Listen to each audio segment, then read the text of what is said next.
Phonemo says Disney needs to take notes from AT&T about how to deal with fans. I agree. Again, Disney has a major property, right? They've got several major properties. They got Star Wars. They've got Marvel, and they're mucking it all up. You know, they've already mucked up Star Wars, right? I mean, there is a path forward for them, and it's not this new High Republic nonsense that they're pushing out now in the novels. It's the concepts and stories that have already been established in their EU. I just finished the Darth Bane trilogy. Amazing trilogy, by the way, with kind of a fun like cliffhanger like ending where you're asking questions, right? You already have so many stories from that. Just started another one from the Old Republic era. I think it's called Annihilation. So just started that one. The stories are there. Kathleen Kennedy, no matter what you think, the source material is there. Whether you choose to acknowledge its existence or whether you choose to actually want to even use it is up to you. That is totally your call. You have every capacity and ability to make good Star Wars movies right now. But you're choosing not to. And obviously, it's all because they are so focused on forced diversity. Not diversity, forced diversity. Instead of good storytelling. Here's what you do. You say, all right, let's tell a story. What story are we going to tell? This book series was actually very well received by fans. How can we adapt it to fit in with the current canon? Can we make this work as canon? Can we, maybe like DCEU, say, oh, let's make a multiverse? Now, I'm not saying I want them to do that, by the way. I'm not saying that I want them to play around with time travel, things like that, multiverse stuff. But you know what? If that's what they have to do to fix it, then I might be fair game. If they were willing to say, all right, Star Wars sequel trilogy, it's in its own universe. Now, of course, that would unfortunately mean the prequels and original trilogy would be in that universe too. If someone could find a way to cleverly say and make, arguments of, oh no, they're all in distinct universes, etc. In one version of the universe, this is what happens. And instead they say, okay, now we're going to tell these new stories. Now, again, you have the source material already there. And the fact that you have all of these authors that were able to tell these stories for 30 plus years in novel form, Lord knows you got to have a lot of people that can tell some stories now. Again, you can make good Star Wars stories. You can make good Star Wars movies. And we've seen it be done. But this is the point I've been making from the beginning. The starting point for Disney and for a lot of these modern studios and these modern films is not, okay, let's start with a character. It's, what's the race of the character going to be?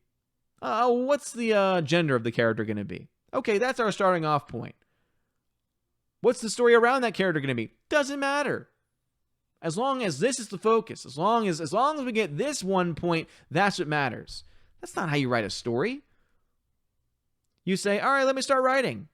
Let me make the characters that fit the story as it goes along. And then when I want to adapt it into a live action, what actor is going to be able to portray this character as it's been written the best? But that's not how they do it. They say, we need to fit this diversity points. And if you don't believe me, look at the Oscars. Look at BAFTA. What have they done recently? They've said, wait a minute. If you want your film to be considered as one of the best films of the year, if you want your performance to be considered one of the best of the year, you have to fit certain quotas. You have to fit certain criteria. If your movie does not fit certain quotas based on race and gender, you are not qualified. Are you kidding me? Are you freaking kidding me? That is how movies are being made today. We got to fit this quota. We got to fit this. We got to do that. We don't have this representation here. Let's put this there instead. That's not how you make good stories. That's how you destroy good stories or write bad ones. That's the problem with Star Wars right now. You have the material. You have the source material. There are so many stories to adapt. The original Thrawn trilogy would make an amazing series of films if you actually care about the source material and you actually tell the story right, instead of focusing on wokeness. You have the Darth Bane trilogy that I just finished. Amazing story, spanning so many different years. And guess what? There's a strong female character in there. But you know what they would do with that? They would change it. They would change it to try and make political points, and they would destroy it.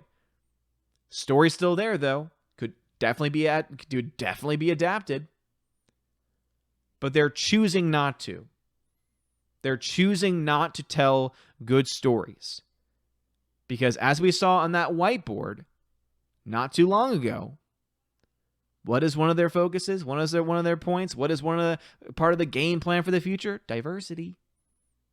And it's not real diversity, it's forced diversity. That is their plan.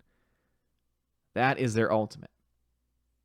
And now a huge shout out to all of my June Patreon members: Albertus Magnus, Animation Commentator, Brian P., David Bobrizik, Dion, Divex, Enrique Evangelista, Father Christopher Miller, hail to you, Father, Frank the Tank and the Shawhan Wiener Dog Clan, Harold Francis, the Hunky Chunky Funky Monkey, Inflamed Wood, Intertrap Productions, Jason Clark, Jeffrey Toon, Kenneth Cameo, Lady T, Laura Story, Mad Mitch Dunaway, Mike Jackson, Mr. Peabody and his evil twin with the beautiful hair, Orange Hat Reviews, Outpost Dyer, Out of Step with Reality, Riff Magos, Rosetta Allen, Steve Glasker, Teresa Martin, Theodore Benton, Tina Bojan, The DJD Show, and Tina B. And also to my Subscribe Star members: Edgardo Martinez, John B., Perpetual Punster, Robert Revo, Mr. Roy, Glinzer, G2 Cool 99, Darkstar 57, J. Alex McCarthy Jr., US 888209 Fast, Dean Heiss, Harold Francis, J. Rod, the Beer Guru, and also Nebanon G. Adams and ZK Man, and Jonathan Carney, and Jacob Juice. Thank you all so much for being a member of Patreon and Subscribestar. And seriously, it really does mean a lot. Helps keeps the light on, helps me able to do things like the giveaways for my $5 and up backers on Patreon and Subscribestar, and also be able to put more stuff into the actual channel itself, including upgrading different components, whether it be webcams, microphones, things like that. All of that helps to support it, and it really does mean a lot. So thank you all so very much. Please, if you want to have your name shouted out or look at any of the other perks, which include things like indeed having access to exclusive 4K digital giveaways every single month, and also an exclusive podcast hosted on Patreon and Subscribestar, and also YouTube memberships as well at the $10 and up level, featuring John the Flickpig Flickinger. Please check all of those things out in the description of this video. You guys are all amazing and beautiful people. Have a wonderful day, and as always, God bless.